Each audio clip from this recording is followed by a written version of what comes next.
بسم اللہ الرحمن الرحیم۔ السلام علیکم۔ آپ دیکھ رہے ہیں یوٹیوب چینل عام سی باتیں۔ فواد چودھری کا آرمی چیف پر الزام، حکومت کی تحریک لبیک کے خلاف کارروائی۔ اس ویڈیو میں ہم اسی کے متعلق بات کریں گے۔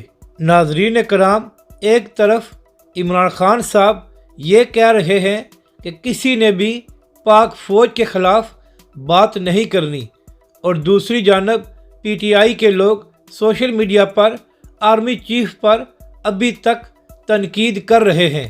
اور کل تو عمران خان صاحب کے سب سے چہیتے فواد چودھری بھی بول پڑے ہیں اور انہوں نے بھی اسٹیبلشمنٹ پر الزام لگا دیا ہے۔ فواد چودھری نے منصور علی خان اور محمد مالک کے پروگرام میں یہ دعویٰ کیا ہے کہ ہماری حکومت اس لیے گری ہے کہ ہمارے تعلقات اسٹیبلشمنٹ یعنی کہ آرمی چیف کے ساتھ ٹھیک نہیں تھے۔ تو ناظرین کرام، آپ عمران خان کا دوغلا پن دیکھیں کہ ایک طرف یہ کہہ رہے ہیں کہ آرمی کے بارے میں بات نہیں کرنی، اور دوسری جانب یہ الزام لگایا جا رہا ہے کہ ہماری حکومت اسٹیبلشمنٹ کی وجہ سے گری ہے۔ اب بات کرتے ہیں کہ حکومت نے ٹی ایل پی کے خلاف کیا کارروائی کی ہے۔